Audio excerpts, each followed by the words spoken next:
Então, eu já vi essa série 2 vezes, seguidas, uma atrás da outra. Então, eu acho que eu estou qualificada para falar dela, a primeira temporada.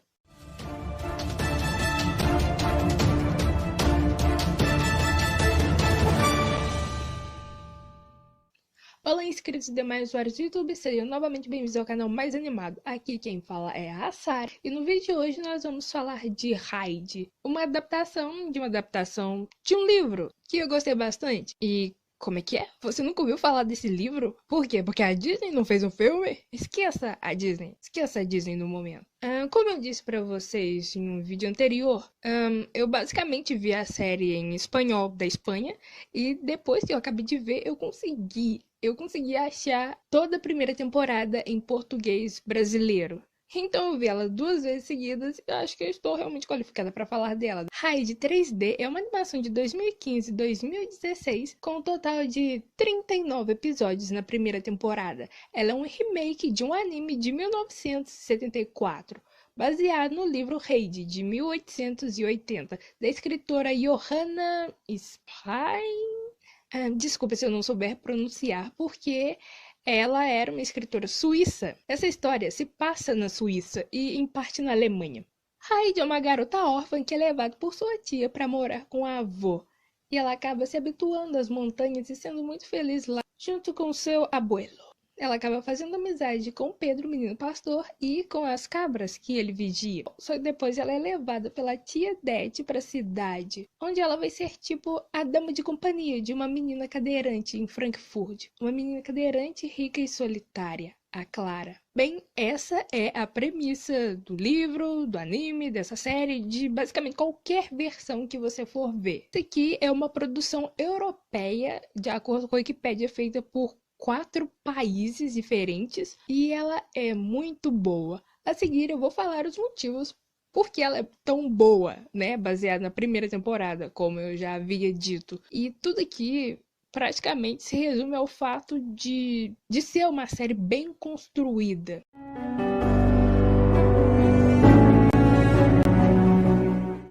Se você é uma pessoa atenta ou crítica, você sabe que o desenvolvimento de personagens é uma coisa importante. E aqui nós temos isso. Vamos começar pelo Pedro. Pedro é um dos protagonistas, não é? Junto com a Heidi, é o melhor amigo dela. Só que no começo a relação deles não é tão fácil. Ele não é um garoto tão fácil de interagir. Primeiramente porque no começo ele não gosta que a Heidi acompanhe ele e ele nem quer falar com ela. ¿Te ha vuelto a comer la lengua el gato?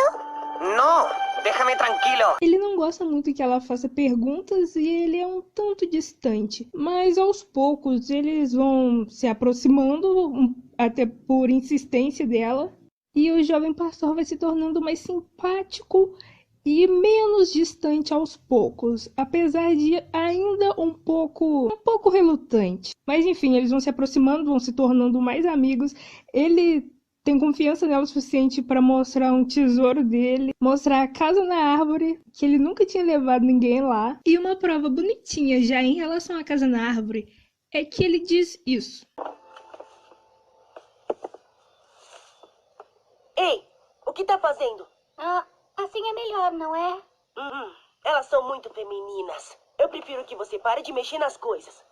É a minha casa da árvore. E eu gosto do jeito que ela está. Só que no final do episódio, depois de mais uma aventura em que ela estava do lado dele, que ela ajudou a recuperar a casa da árvore da invasão de outras crianças rivais, aí ele diz: nossa casa da árvore. Não mais minha casa da árvore, nossa casa da árvore. A sua casa na árvore. A nossa casa da árvore.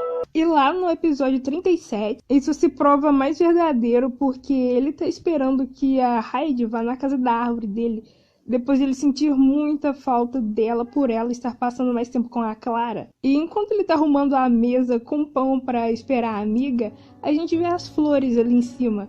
Então, para alguém que não tava querendo nem falar com ela, agora ele realmente considera a casinha dele, o lugar secreto dele, o lugar dos dois, e posteriormente da Clara também.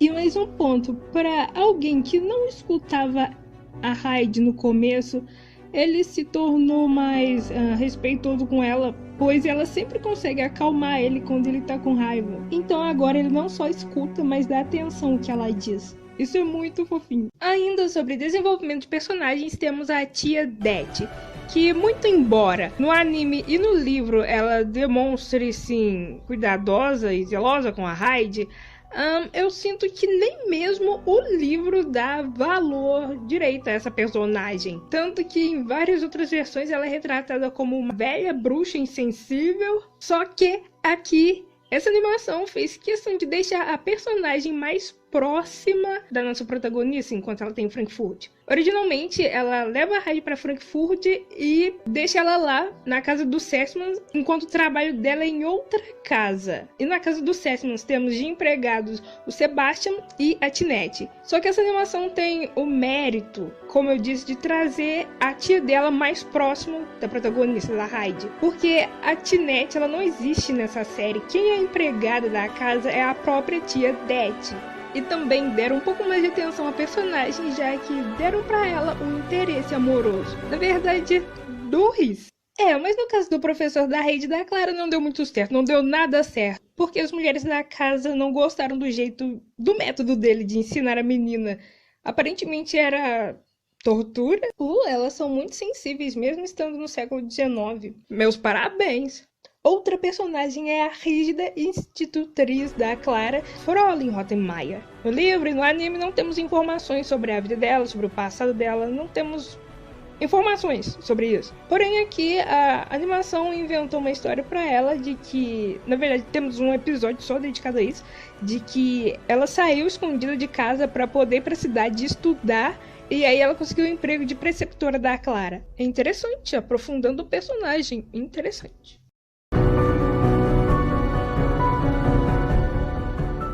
Essa versão, além de desenvolver de maneiras diferentes personagens já existentes, ela cria novos personagens, como um trio de crianças impertinentes, William, Teresa e Carl, que são rivais do Pedro e acabam sendo rivais da Hyde também. Mas agora vamos lá, vamos fazer um exercício de memória. Tente lembrar de um valentão.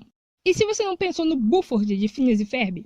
Provavelmente você pensou num cara que bate e humilha o protagonista, dá cuecão, que é burro e que tem atrás dele, entre aspas, dois capangas que não fazem nada sem a aprovação ou ameaça dele. Acontece que aqui não. Nós não temos o valentão americano genérico. Pode ser até porque essa série nem é americana. Então, começando e dando atenção mais especial pro Carl, primeiro, que ele não é burro. Ele tem muito interesse e conhecimento em paleontologia e Lepidopterologia. Saca só. Achei que você ia querer saber que viu uma linda borboleta laranja com preto e branco nas pontas das asas. O quê? Vi uma borboleta da espécie Bela Dama? Essa borboleta não é rara, Bodinho. É só um almirante vermelho. É um bactritida, um cefalópode de concha reta. Ele tem até uma coleção que eu achava que era da escola, mas pelo visto é dele. Mas isso não isenta ele de ser um valentão, que ele é, mas aparentemente só com o Peter e com a Hyde, porque ela anda com ele. De acordo com o Carl, ele é bom demais pro Peter ser amigo. Porém, eu não quero dar spoiler aqui, então eu só digo que esse personagem teve que engolir o orgulho e teve ali o seu episódio de redenção, seu momento de redenção. E agora, outra personagem da turminha dele é a Teresa. Ah, Teresa, o que dizer dela?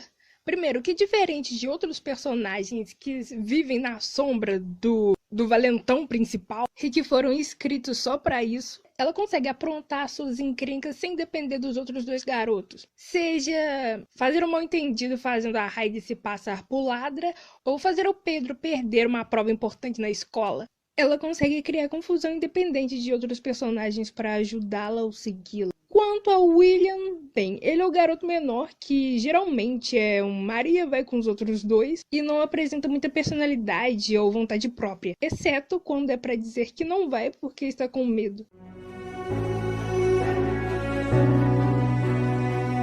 Os detalhes. A diferença está nos detalhes. Como, por exemplo, no episódio 2, em que é citado pela primeira vez a Ponte do Diabo. No terceiro episódio, é mostrado que o avô da Heidi tem um pesadelo que vai até se repetindo ao longo da série. Ele tá sonhando com um homem numa ponte. E tudo isso só é explicado lá pro finalzinho, em que é explicado que o pesadelo dele é, na verdade, porque foi ali na própria Ponte do Diabo que o pai da Heidi, o filho do Ernest, morreu e ele não conseguiu salvá-lo. São coisas que são apresentadas aos telespectadores um pouquinho aqui, um pouquinho ali, e só é explicado lá na frente. Isso é uma coisa muito interessante, uma coisa muito boa. Outra coisa é que no final de todos os episódios, os créditos, aparece essa fotografia aqui. Essa é uma flor Edelweiss, que é o título do último episódio da primeira temporada. E na verdade, essa fotografia da flor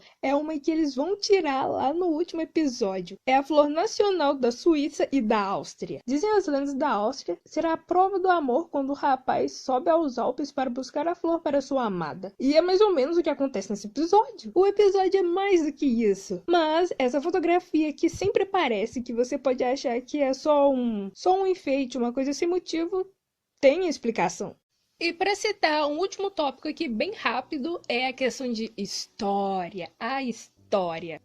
Eles criaram mais histórias para os personagens aqui, seja para os que já existiam, sejam para os novos personagens, seja recontando de maneira um pouco diferente as coisas que aconteceram no anime e que não aconteceram no livro, ou que aconteceram no livro, ou até que aconteceram no livro, mas não aconteceram no anime, como a explicação da morte dos pais da Heidi, que eles pegam basicamente o que estava no livro e deixam um pouquinho mais dramático, vamos dizer assim, e no anime isso não é explicado. É claro que você pode tomar como verdade o que aconteceu no livro, já que eles não desmentem, mas não é mostrado. E aqui sim, sabe, pela primeira vez eu pude admirar uma adaptação sendo uma adaptação com todas essas mudanças, tanto da versão anterior quanto a do livro, quanto da história original. E pela primeira vez eu pude admirar uma obra por isso, pelos seus méritos próprios e não procurando comparar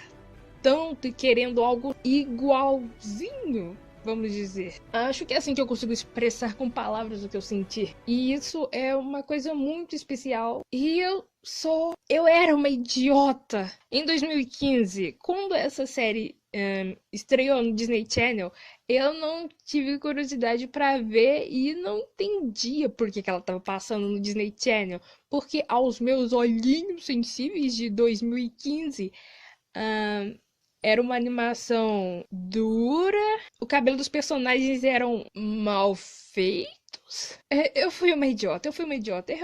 Eu não quis assistir porque eu achei que era uma animação inferior aos padrões da Disney e eu achava que o Disney Channel tinha que passar só coisa da Disney. E eu tava totalmente errada e eu realmente mereci ter dificuldade em achar essa série em português por causa da minha ignorância. Mas já passou, porque é isso aí, nós temos que valorizar as animações que não são da Disney, as animações nacionais e europeias que não tem tanta visibilidade quanto uma americana, e valorizar quando um canal grande como o Disney Channel compra por um tempo para exibir essas séries de outros estúdios, de estúdios menores. Só que a história do livro acaba nessa primeira temporada. A série já terminaria bem fechadinha se fosse só essa temporada. Mas ainda bem que não é, porque ela é muito boa. E na segunda temporada eu imagino que eles vão inventar mais histórias. Até porque a gente sabe que tem séries que as histórias são divididas em temporadas. Cada temporada é uma história.